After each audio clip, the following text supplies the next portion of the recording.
प्रभु के नाम की तारीफ हो, प्रभु का धन्यवाद हो जो आज एक बार फिर मेरे परमेश्वर ने मुझे वचन की जो सेवकाई दी है, उस काम को पूरा करने के लिए मेरे परमेश्वर ने मुझे आप लोगों की सेवा के लिए, जितने भी लोग हमें इंटरनेट पर भी सुनेंगे, उन सब के लिए मेरे परमेश्वर ने मुझे खड़ा किया है। मैं अपने प्रभु का तहे दिल से धन्यवाद करती हूँ। आज का जो हमारा टॉपिक है, हमारा विषय है, वो ये है कि हमारे ऊपर बीमारी क्यों आती है। जहाँ ऐसा बोल सकते हैं हम बीमार क्यों होते हैं। आप अपनी डायरी पर यह विषय आप लिख सकते हो, क्यों बीमारी आती है हमारे ऊपर, क्यों हम बीमार होते हैं। 6 रीजन मैं इसके बताऊंगी, 6 रीजन, 6 कारण मैं आपके साथ आज शेयर करना चाहूंगी। क्यों इंसान के ऊपर बीमारी आती है, इंसान क्यों बीमार होता है। 6 इसके कारण हैं जो मैं आज आपके साथ शेयर करूंगी। जरूर आपने इन 6 कारणों को बड़े ध्यान से सुनना है, समझना है और देखना है क्या इन 6 कारणों में से क्या मेरे बीच में भी कोई ऐसा एक कारण है, या 6 के 6 ही है, या कोई 1 है, 2 है, 3 है। जरूर आपने अपने आप की भी जांच करनी है। जब आप जांच कर लो तो फिर दुआ करनी है कि आए मेरे खुदा बाप, मेरे अंदर से ये कमी, ये घटी निकल जाए ताकि मैं बीमारियों से बच सकूं, बीमारियां मेरे से दूर रहें।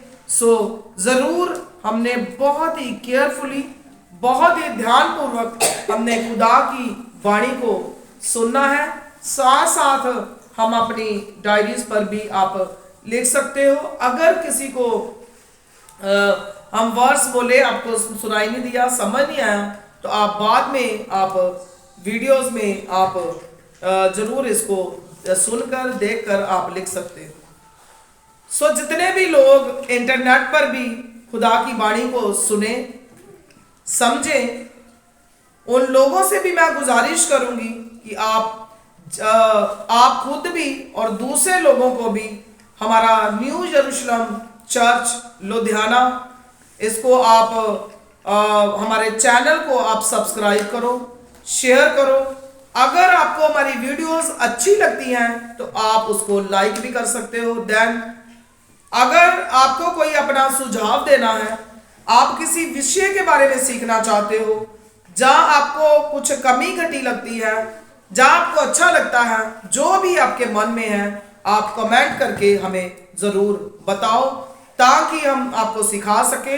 अगर कमी है तो हम उसको जरूर इम्प्रूव करेंगे और भी ज्यादा अच्छा आपके लिए लेकर आएंगे। आपने इन वीडियोस को अपने तक सीमित नहीं रखना। फेसबुक पर भी हमारा जो हमारा पेज है न्यू यरूशलेम चर्च लुधियाना, इसको भी आप ज्यादा से ज्यादा फॉलो करो। अगर आपको लगता है कि इन वीडियो से मेरा जीवन बदल रहा है, मुझे इसका बहुत बेनिफिट है, मुझे शांति मिलती है, तसल्ली मिलती है, मैं बहुत सीख रहा हूं, तो इसको अपने तक आपने सीमित नहीं रखना। ज्यादा से ज्यादा दुखी लोगों को, बीमारों को और अपने रिश्तेदारों को, अपने भाई बहनों को, अपने नॉन पर्सन फ्रेंड सर्कल में आपने ज्यादा से ज्यादा इसको आपने शेयर करना है। हम अपने आज के विषय को हम शुरू करेंगे। अकॉर्डिंग टू बाइबल हम बीमार क्यों होते हैं, इसके 6 कारण मैं आपको बताऊंगी। फर्स्ट जो रीजन है वो है सिन, पाप के कारण हमारे ऊपर बीमारी आती है। विद एग्जाम्पल मैं आपको बताऊंगी, और जल्दी अगर आप बाइबल पढ़ सकते हो ऊंची आवाज में, विद माइक में आपने पढ़ना है। जल्दी आपने बाइबल ओपन करनी है। नेक्स्ट संडे हम अपना व्हाइट बोर्ड यहां पर लगाएंगे। जितनी भी वर्ड्स हमने अपने विषय में हमने यूज करनी है, जितने भी खुदा के कलाम हमने सुनने हैं, पढ़ने हैं, उनको मैं लिख कर इधर साइड पे रखूंगी। आपने पूरे 10 बजे यहाँ पर पहुंचना है। पहुंचकर आपने सारी वर्सेस लिख लेनी है और लिखकर आपने उनको बुक मार्क वगैरह आप बीच में रख के आप उसको खोल सकते हैं। सो यूहन्ना 5 का 14 वचन, पाप के कारण भी बीमारी आती है। मरकुस 2 का 5, यूहन्ना 5 का 14 वचन। अगर कोई जल्दी जल्दी पढ़ सकता है तो आप फिर पढ़ सकते हैं। ਹਾਲੇਲੂਇਆ।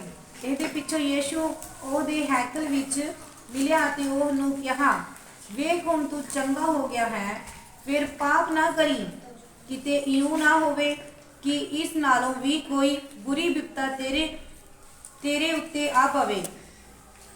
उस मनुष्य ने जाके बस इन बातों के बाद वह यीशु को मंदिर में मिला। यीशु ने उससे कहा, देख तू चंगा हो गया है।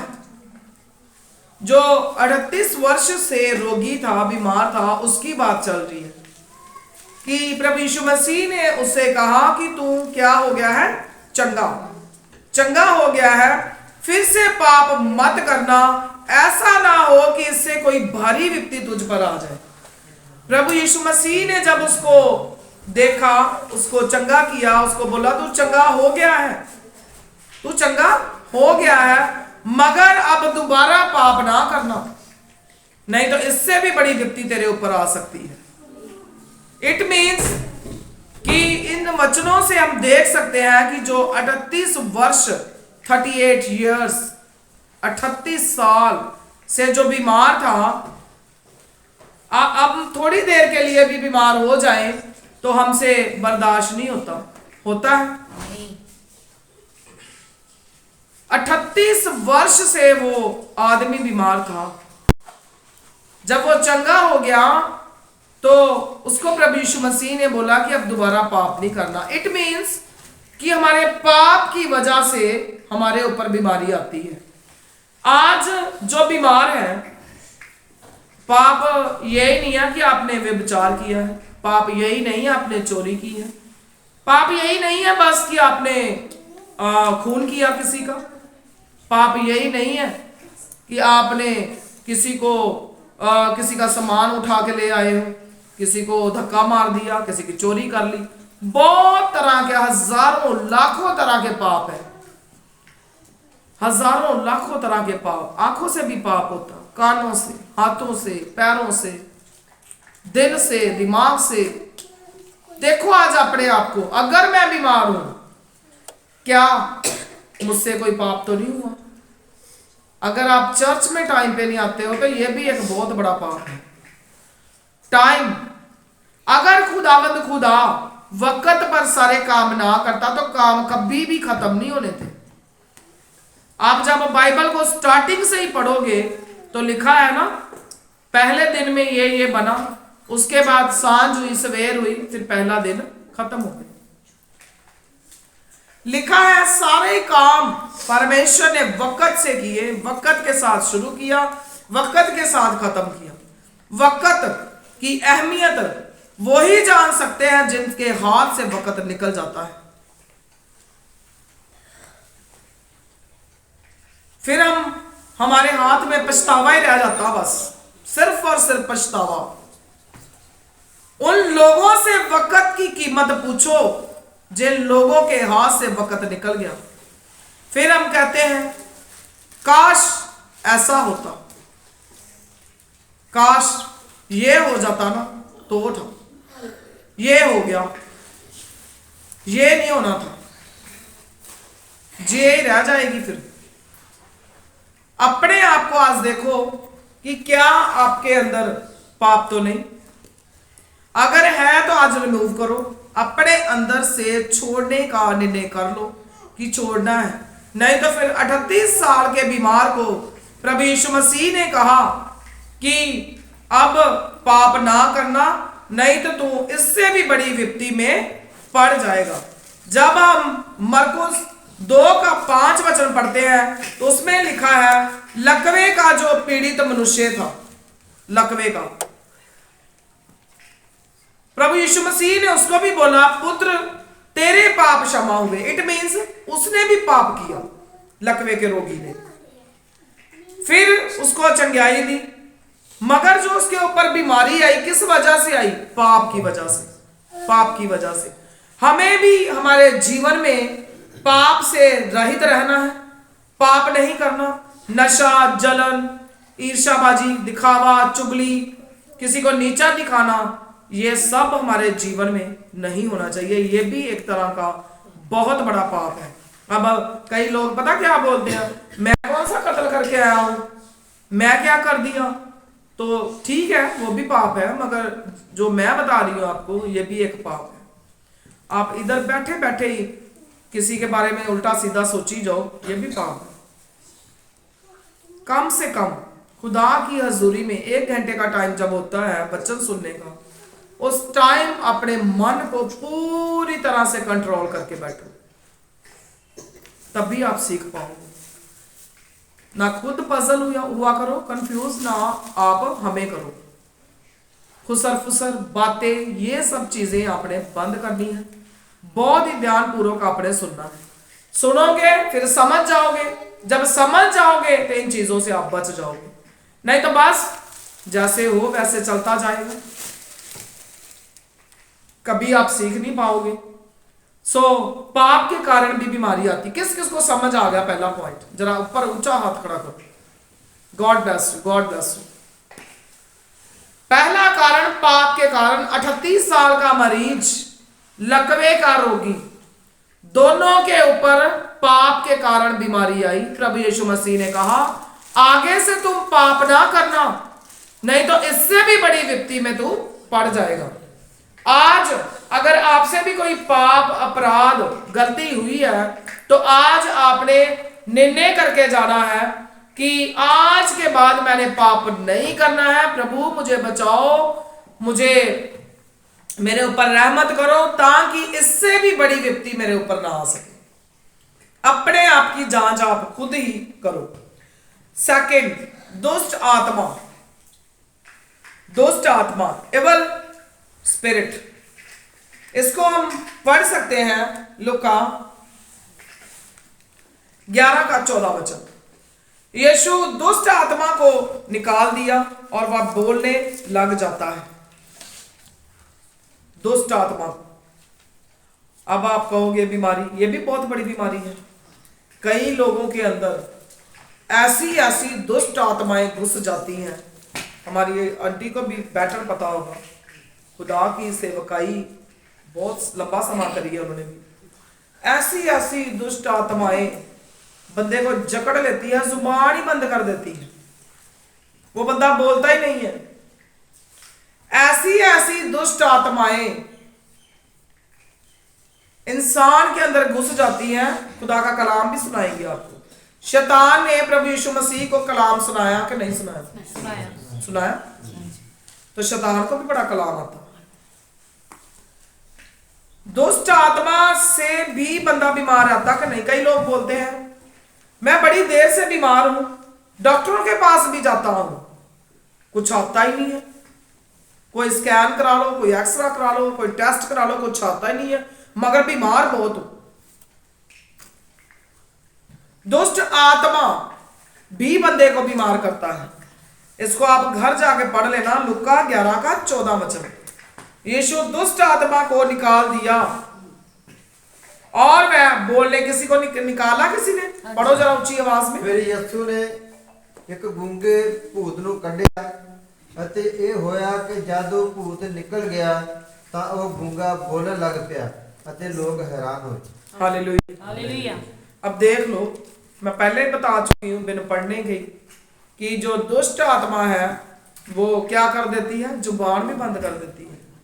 जब प्रभु यीशु मसीह ने दुष्ट आत्मा को निकाल दिया तो वो बोलने लग गया। जुबान बंद कर देना, इसमें बहुत कुछ आता है। जुबान बंद मतलब खुदा का नाम भी नहीं ले सकते हो, उसके लिए भी दुष्ट आत्मा आपको, जब नाम नहीं लोगे, दुआ नहीं करोगे, बाणी नहीं सुनो, समझोगे, पढ़ोगे, तो फिर बीमारियां भी आनी है, परेशानियां भी आनी है। दुष्ट शक्ति भी इंसान को पीड़ित करती है, बीमार कर देती है। आत्मिक दृष्टि से हम जो दुष्ट की शक्तियां हैं उसको पहचान सकते हैं। अब किसी के अंदर दुष्ट आत्मा है, दूसरा बंदा जो उसको देखने के लिए गया उसके अंदर भी दुष्ट आत्मा है, क्या उनको पता लग जाएगा? है नहीं ना। दुष्ट शक्ति जो है उसको आत्मिक शक्ति से ही हम पहचान सकते हैं। दुष्ट आत्मा भी इंसान को पीड़ित करता है, बीमारी की वजह भी उससे पता नहीं चलती, चाहे आप स्कैन करा लो, टेस्ट करा लो, कुछ भी करा लो, फिर लोग कहते हैं कि बीमारी का पता नहीं चल रहा है। हमें कोई भी ऐसा काम ना करे कि हमारे जीवन में जो दुष्ट आत्मा है वो काम करे और हम पर हमला करे। दुष्ट आत्मा जो है इंसान के शरीर के अंदर प्रवेश करती है और अटैक करती है। आज अपने आप को देखो कि जब आप दुआ नहीं करोगे, वचन नहीं पढ़ोगे, संगत नहीं करोगे, प्रभु की आराधना नहीं करोगे, तो क्या दुष्ट आत्मा आने के चांस है या नहीं? है ना? पक्का। आंटी बोल रहे पक्का, बिल्कुल पक्का है। This is reality. जरूर आएगी दुष्ट आत्मा। अब ये मत बोलना कि अगर मेरे अंदर दुष्ट आत्मा होता तो मैं भी अपने बाल बिखेर बखेर के यहाँ पर ऐसे घूम घूम कर, जैसे बोलते हैं ये खेड रही है, बोलते ना। पता नहीं भाई, नहीं कभी मैंने देखा कोई ऐसे बाल घुमा। बहनों हमारी बहनें ही ऐसे करती हैं। भाइयों से हो सकता भूत डरते भी हो, बहनों से ना डरते हो। मगर किसी भी धार्मिक जगह पे चले जाओ, मंदिर, गुरुद्वारा, चर्च, मस्जिद, किसी बाबे की जगह पर, तो बहनों की काउंटिंग आपको ज्यादा मिलेगी, ज्यादा। इसका भी एक रीजन है, भाई खुश हो रहे हैं, बाद में बताएंगे। सो सेकंड रीजन जो है, दुष्ट आत्मा भी बंदे को बीमार करती है। दुष्ट आत्मा आपके अंदर तब घुसेगी जब आप अपने प्रभु से दूर हो जाओगे, फिर वो भी आपको बीमार कर दे, बड़ी बड़ी बीमारियां लगा देगी, गूंगा भी बना देती है इंसान को। तीसरा रीजन, आत्मिक युद्ध। आत्मिक युद्ध जब हम करते हैं तब भी हमारे ऊपर बीमारी आ सकती है। अब मुझे बताओ कि जो अय्यूब था उसने आत्मिक युद्ध किया कि नहीं किया? ये वाली जो बीमारी है ना, आत्मिक युद्ध जब होता है, जिसको बोलते हैं स्पिरिचुअल वॉरफेयर, ये वाली जो बीमारी है ये आती खुदा के लोगों पर। उसके जो प्रभु से मोहब्बत करते हैं लोग, प्यार करते हैं। इसमें मैं दो आपको रेफरेंस एग्जांपल बताऊंगी, एक अय्यूब की और एक पौलुस की। दुष्ट आत्मा तब भी हमारे शरीर के अंदर आ सकता है जब हम आत्मिक तौर पर बढ़ते हैं। जब आप अपने प्रभु में बढ़ना शुरू कर देंगे, प्रभु में ज्यादा बढ़ते हैं, तब भी अब आप कहोगे कि जब जो बंदा खुदा में बहुत ज्यादा चलता है उसके अंदर दुष्ट आत्मा कैसे आ जाएगी? अंदर नहीं आएगी, बाहर से तो बात करेगी। प्रभु यीशु मसीह के आगे आकर शैतान खड़ा हुआ कि नहीं? तो क्या हम उससे बड़े हैं? अय्यूब के लिए जो शैतान है वो पसंद नहीं करता कि कोई इंसान परमेश्वर की भक्ति में लीन रहे, अपने प्रभु के पीछे चले। वो ऐसा नहीं चाहता है। फिर वो रुकावट बनकर आपको बीमारियों में डालता है ताकि इंसान जो है वो आत्मिक रीति से ना बढ़े, आत्मिक रीति से वो ना बढ़े, इसलिए शैतान आकर रुकावट डालता है। अय्यूब जो था, क्या शैतान डायरेक्ट आ गया था उसके पास के जहां प्रभु ने अनुमति दी थी? प्रभु ने अनुमति दी। हाँ, जो अय्यूब था बहुत ज्यादा प्रभु में चलने वाला पर्सन था, बहुत ज्यादा। कुछ भी हो जाए वो प्रभु को ना छोड़ने वाला शख्स था। और एक शैतान जो था उसको बड़ी जेलसी थी, बहुत जेलस फील करता था वो कि ये अपने प्रभु को नहीं छोड़ता। एक दिन वो प्रभु के पास गया शैतान, उसने जाके बोला कि अय्यूब तेरा बंदा नहीं है, इसको कोई प्यार मोहब्बत नहीं है तेरे साथ, ये इसलिए तेरी भक्ति करता है, तूने बहुत कुछ दिया इसको, जरा ले से वापस फिर देखते हैं। मगर खुदा ने कहा नहीं, ये इसलिए नहीं मेरी भक्ति करता, ये मुझसे प्यार करता है, ये दिल से मेरी आराधना करता है, ये धर्मी बंदा है, ये ऐसा नहीं है जैसा तू सोच रहा है। मगर शैतान ने कहा नहीं। फिर प्रभु ने उसको बोला कि चलो ठीक है। धीरे धीरे धीरे धीरे करके शैतान भी बोलता गया, प्रभु भी साथ में अगुवाई करता गया कि नहीं। धीरे धीरे करके शैतान ने सारा कुछ, मगर प्रभु ने अनुमति दी थी कि तू ऐसा, खुदावंद खुदा ने अनुमति के साथ उसने, शैतान ने धीरे धीरे करके सारा कुछ उससे पीछे हटा दिया कि देख लेते हैं। जो भी रह जाता था वो बोलता था अभी भी ये है इसलिए कर रहा है, अभी भी ये है इसलिए कर रहा है। फिर धीरे धीरे करके सारा कुछ वापस छीन लिया गया उससे, चला गया उससे। क्या अय्यूब ने अपने खुदावंद खुदा की भक्ति करनी छोड़ी है? नहीं छोड़ी। लिखा है बाद में खुदा को अय्यूब को दुगनी बरकतें खुदा ने दी। सो कहने का मतलब है जब आप भी अपने प्रभु में बढ़ते हो तो शैतान को बड़ा जेलस फील होता है। शैतान जो है वो फिर आपके लिए रुकावटें पैदा करेगा, आपके ऊपर बीमारी लेके आएगा ताकि आप गुमराह हो जाओ, आप परेशान हो जाओ। पलूस तो था, पलूस के जीवन में भी पलूस कहता है कि शैतान का एक दूत भेजा गया है, मतलब मेरे शरीर में एक ऐसा कांटा है जो मुझे बार बार चुभता है, बार बार चुभता है। और वो प्रार्थना भी करता है, लेकिन परमेश्वर कहता है मेरा अनुग्रह तेरे लिए काफी है।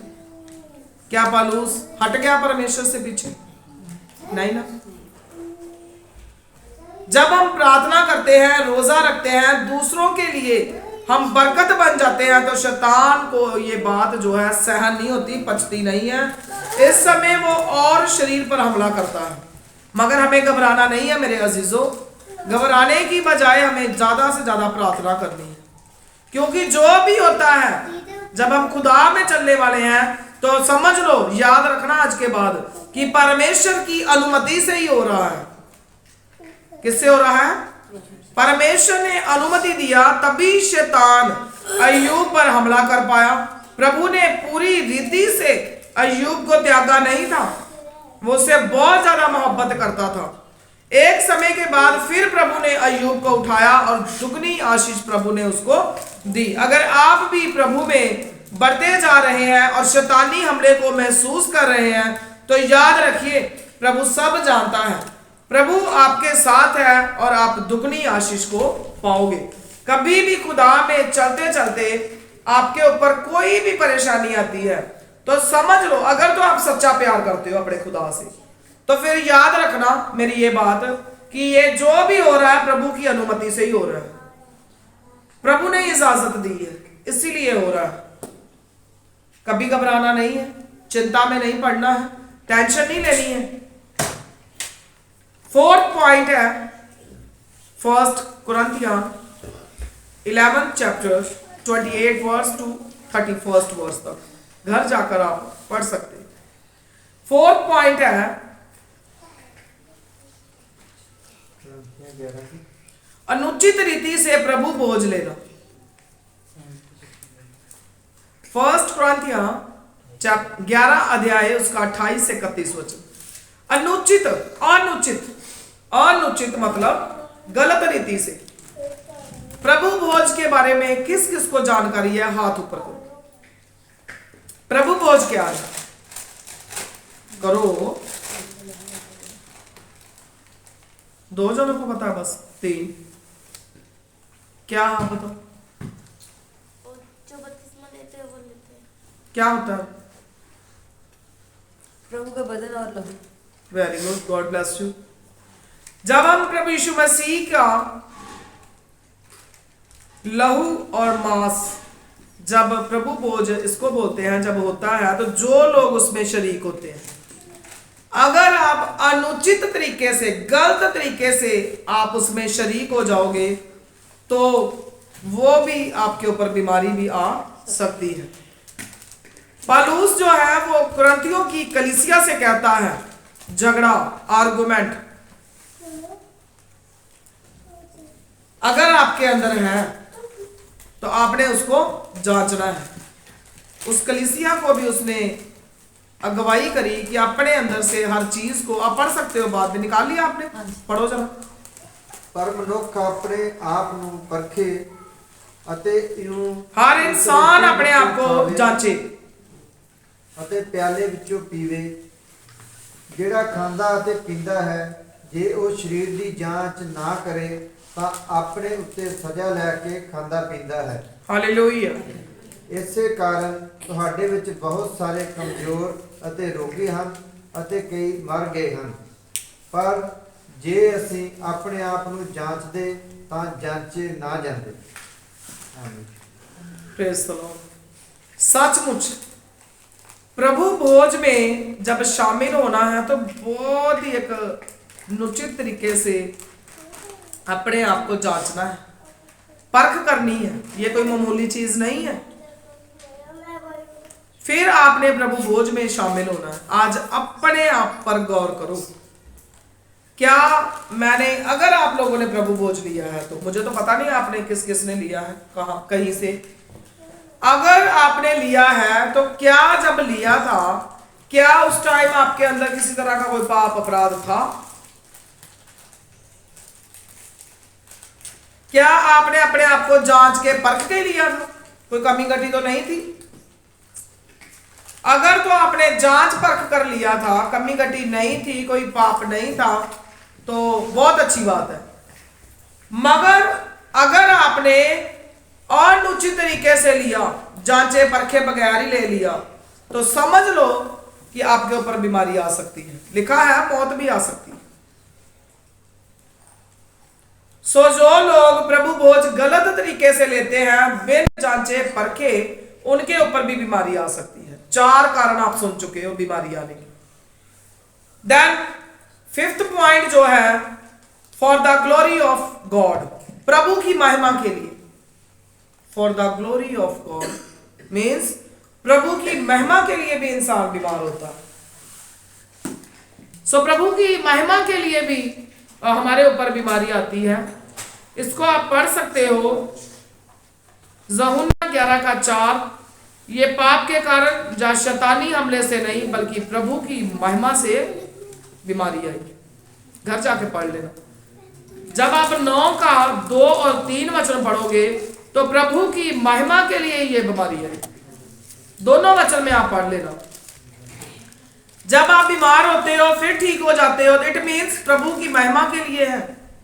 प्रभु आपसे बहुत प्यार करता है, बहुत मोहब्बत करता है, और ये प्रभु की महिमा के लिए भी बीमारी हमारे ऊपर आ सकती है। हमें घबराने की, चिंता करने की जरूरत नहीं है। जब आप खड़े होकर गवाही देते हो, हमारे आंटी ने, जॉन ने और भी कुछ लोगों ने, बहन रानो ने भी गवाही दी अभी, वो जो कष्ट था, परेशानी थी, वो प्रभु की महिमा के लिए आई, ताकि प्रभु का जलाल प्रकट हो, सुनने वालों का ईमान और विश्वास इंक्रीज हो, इसलिए वो परेशानी आई। Then 6th and last point, जब हम अपना शारीरिक ख्याल नहीं रखते, वृद्ध अवस्था भी बोल सकते हैं, बुढ़ापा भी बोल सकते हैं। कभी कभी जब हम अपने शरीर का ख्याल नहीं रखते, देन वेदर की वजह से भी बीमारी आ सकती है।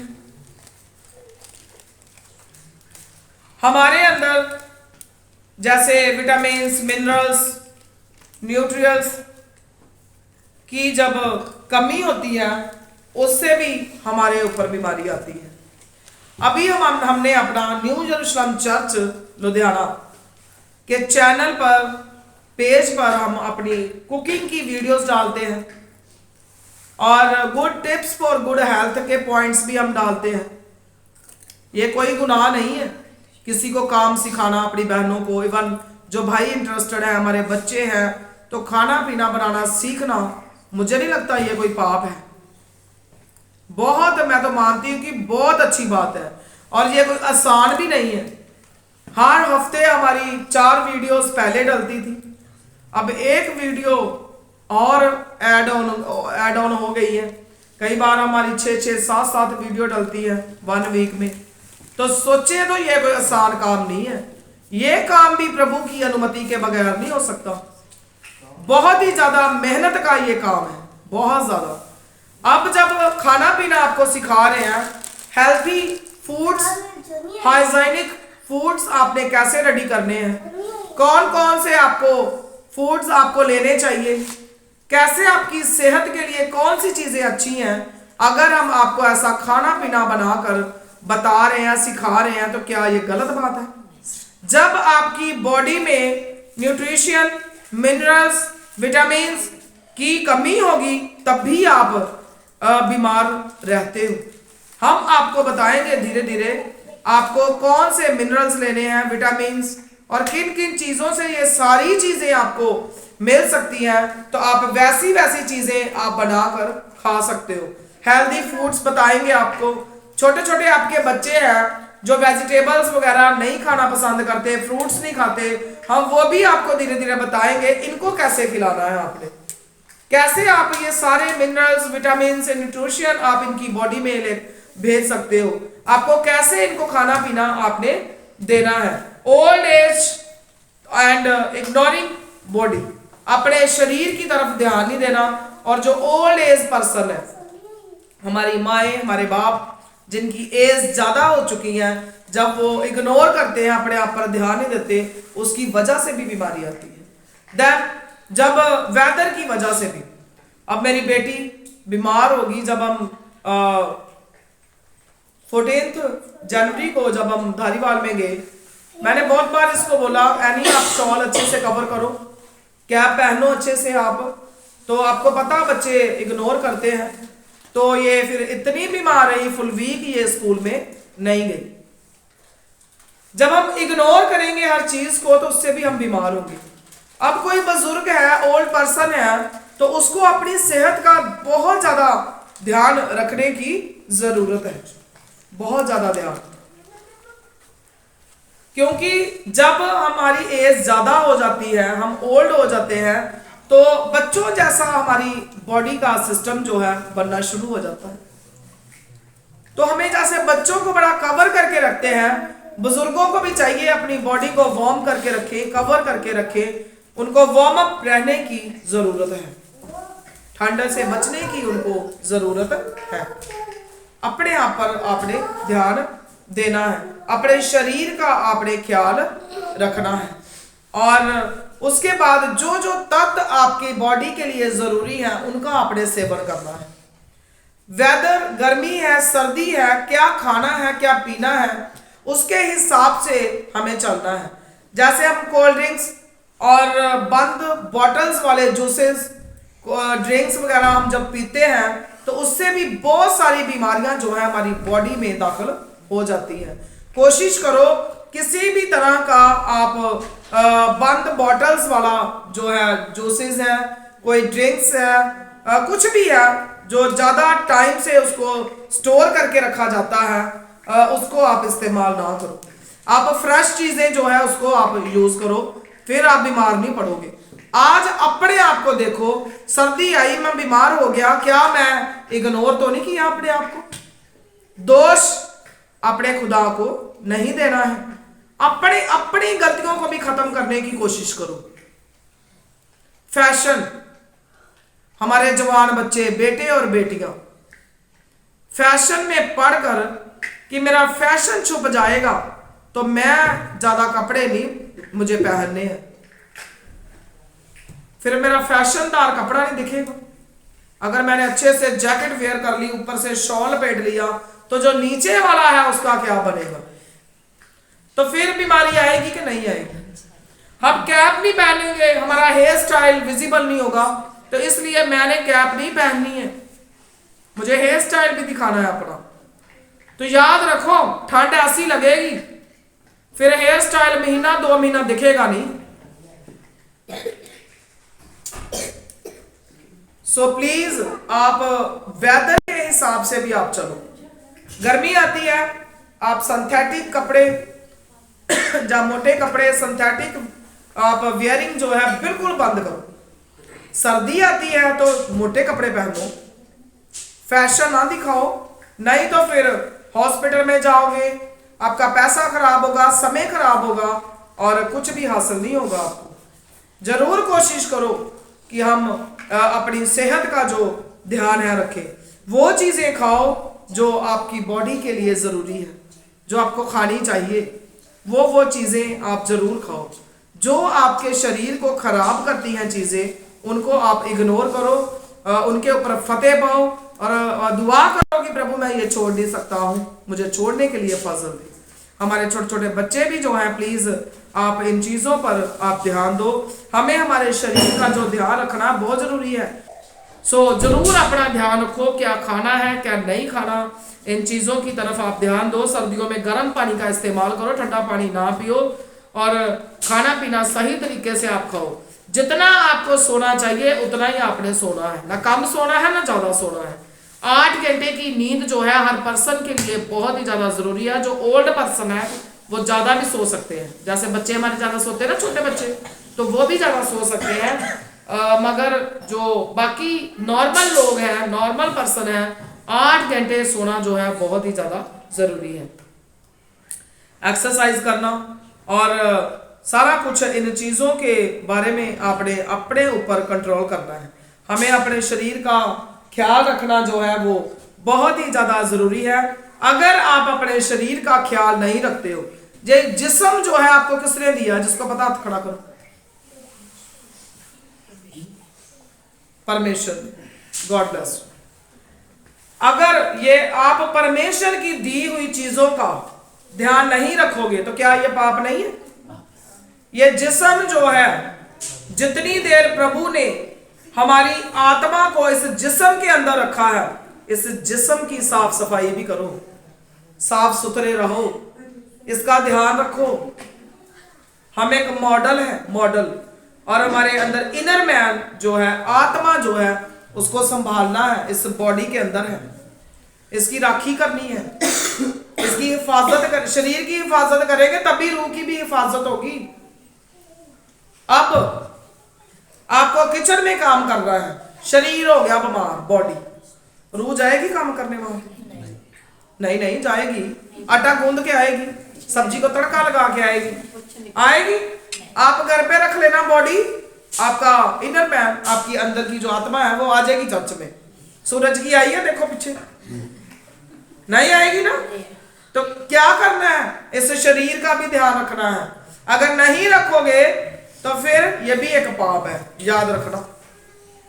जब भी शरीर का ध्यान रखने को जी ना करे और फैशन करने को जी करे, ठंडे ठंडे पानी से शर्त लगा कर नहाने को भी अगर जी करे, हो सकता सुनने के उनके भी मन में आ जाए, ऐसा जी करे तो जरूर याद करना है कि मेरे अंदर कुछ है जो प्रभु का आत्मा है, इसकी राखी करनी है। शरीर डैमेज करी जाओ, अब हॉस्पिटल में जाओगे, रूह घर पे छोड़ जाना, चले जाओगे? तो क्यों रूह को भी लेके जाना हॉस्पिटल?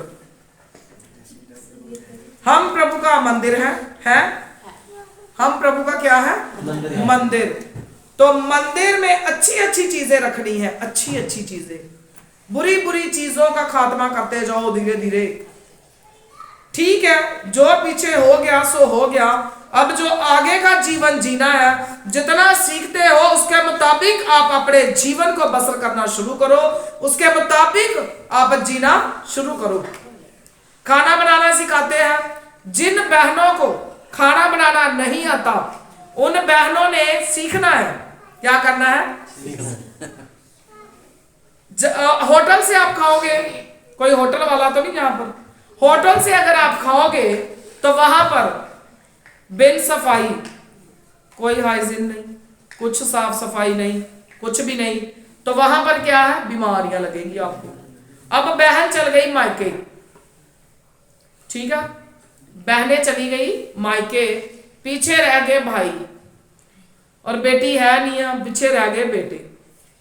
क्या उनको घर का काम आना चाहिए कि नहीं? तो नहीं आएगा तो कहाँ जाएंगे? होटल में। फिर क्या होगा? बीमारी आएगी, फिर आप भी हॉस्पिटल तो रूह भी हॉस्पिटल ना आनी। रूह को बचाओ, शरीर का ध्यान रखो, इसके अंदर खुदा का रूह है। जो हमारी रूह है इसको बचाना है अब्दी राज के लिए, खुदावंद खुदा की बादशाही में जाने के लिए अपने जिस्म की राखी करो। भाई भी सीखे, जो हम सिखाते हैं थोड़ा थोड़ा उसको सीखो, बहुत ही सिंपल तरीके से। मैं कोई बहुत बड़ी शेफ नहीं हूँ, कोई मैं ट्रेनिंग नहीं करी, जो सिखाती हूँ अपनी माँ से मैंने सीखा है, तो आपको भी सिखा रही हूँ। सारे बच्चे सीखो, जिन लड़कों को नहीं आता, लड़कियों को नहीं आता, खूब सीखो उसको। थोड़ी थोड़ी क्वांटिटी में आप अपने घर पर बनाओ, परिवार को खिलाओ। पहली वीडियो में मैंने बताया था कुकिंग वाली में कि खुदा के पाक कलाम में लिखा है कि बुद्धिमान औरत, एक औरत का फर्ज है कि रात होते ही उठ जाए। रात मतलब ये नहीं 12 बजे, सुबह सुबह जैसे हम बोलते हैं अर्ली मॉर्निंग, सूरज चढ़ने से पहले आपने क्या करना, उठ जाती है वो औरत, और उठकर वो क्या करती है, भोजन तैयार करती है, और उसके बाद सारे परिवार को खिलाती है, और उसके बाद अपनी दासियों को भी काम पर लगाती है। लास्ट में तीसरा यूहन्ना 1:2 में लिखा, हे प्रिय,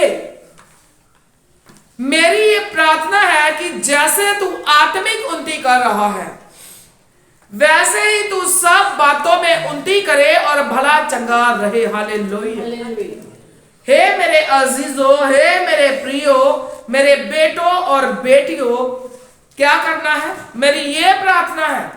प्रभु यीशु मसीह कह रहे, मेरी ये प्रार्थना है, जैसे तू आत्मिक उन्नति कर रहा है, जैसे तू अपने प्रभु में बढ़ रहा है, दिन प्रतिदिन बढ़ता जा रहा है, मैं चाहता हूं वैसे ही तू सब बातों में बढ़ता जाए और भला चंगा रहे। फिर तू तंदुरुस्त रहे, तू चंगा रहे। क्या करना है, प्रार्थना करनी है। आत्मिक रीति में हमने बढ़ते जाना अपने प्रभु में। जब हम बढ़ते जाएंगे तो प्रभु हमें सब बातों में बढ़ाएगा और हम भले चंगे रहेंगे। हमारे ऊपर किसी भी तरह की कोई विपत्ति, कोई परेशानी जो है नहीं आएगी। So I repeat once again all the 6 points and then first point हमारा है पाप के कारण हमारे ऊपर बीमारी आती है। जब हम पाप करते हैं उसके कारण भी हमारे ऊपर बीमारी आ जाती है। सेकंड पॉइंट मैंने बताया था एविल स्पिरिट, दुष्ट आत्मा। जब हम दुआ नहीं करेंगे, प्रभु में आगे नहीं बढ़ेंगे, वचन नहीं पढ़ेंगे, चर्च नहीं जाएंगे, सही रीति से नहीं चलेंगे, तो दुष्ट आत्मा भी हमारे ऊपर अटैक करके हमारे अंदर आएगी और क्या करेगी, हमें डिफरेंट टाइप ऑफ डिजीज हमारे अंदर लेकर आएगी, हमें बीमारियों में घुसेड़ेगी। थर्ड पॉइंट था आत्मिक युद्ध। जब हम शैतान से युद्ध करते हैं, तो जब हम अपने प्रभु में बढ़ते जाते हैं, तो उस टाइम भी हमें आत्मिक युद्ध की हमें जो है हम कर सकते हैं, हमें करना चाहिए। क्यों? क्योंकि शैतान जो है, प्रभु हमारा अनुमति दे देता है कि ये गिरने वाला मेरा बेटा और बेटी नहीं है, ये आत्मिक युद्ध करेगा और कायम रहेगा। जैसे अय्यूब और पौलुस जो थे, वो उन्होंने आत्मिक युद्ध किया और अपने प्रभु की महिमा करी और कायम रहे।